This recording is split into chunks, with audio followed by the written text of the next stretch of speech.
नमस्ते हजुरहरूलाई स्वागत छ मेरो यो छोटो भिडियोमा। यो चाहिँ हात्ती ट्र्याक्टर 173 एफ मोडलको यसको चाहिँ इन्जिन पुरै सिज भएको थियो र खोल्न गइरहेछौँ। क्लिप देख्न सक्नुहुन्छ, मोबिल पनि छैन, स्टन पुरै हल्लिरहेको छ। क्लच प्लेट पनि खत्तम।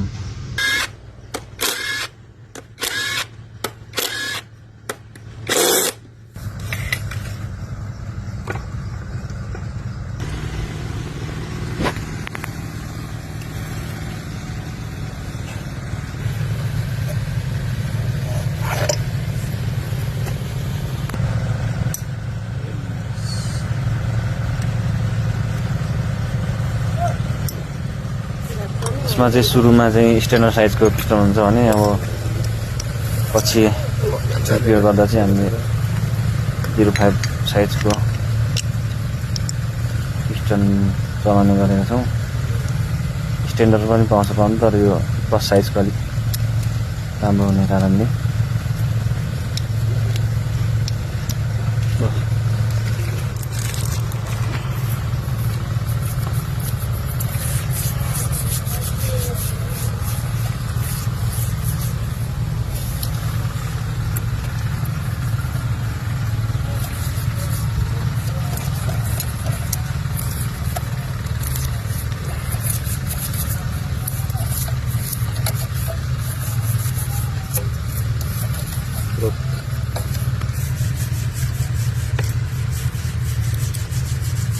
टोलकल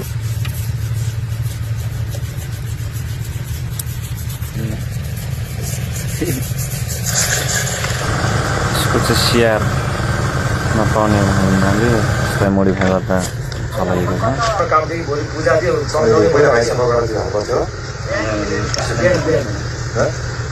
मोबिलले गर्दाखेरि त्यो ढुङ्गाहरू अडिएसन सबै झारिदिन्छ क्या। मोबिल गरौँ हुन्छ नि त, यहाँ लागेको ढुङ्गाहरू सबै झारिदिन्छ क्या त्यसरी गर्नु। ल तल अस्ति भन्नु त भनेको थिएँ कि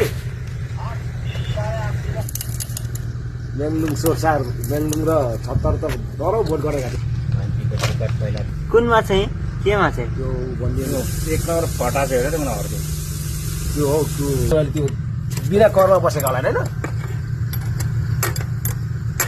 त्यहाँ त्यो दुइटै ओइलाइन, तल्लो नि ओइलाइन माथिल्लो ओइलाइन हो। त्यो बिना कर त्यत्रो लाखमा भयो त्यहाँ तल रेलवेमा अहिले किन्ने भयो, महिना नि मार्ने भयो। 13 लाख रुपियाँ भयो, महिना पनि मारेको, मैले क्यान्सल गरिदिएँ। खालि त्यस्तै मात्रै पुग्छ त्यो मैले फेरि होइन। गम दिँदैन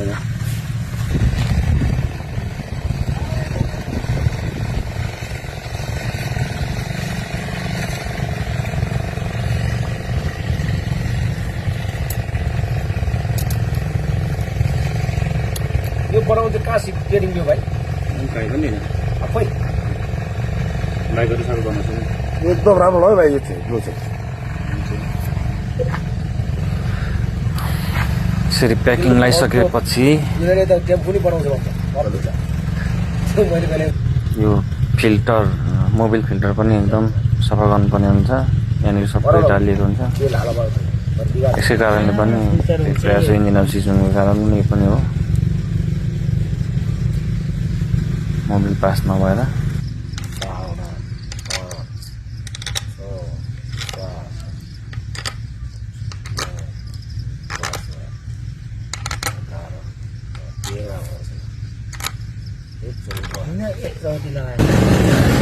यसको चाहिँ तेल पनि पुरै सकिसकेको हुनाले पनि ग्रेडिङ गर्नुपर्ने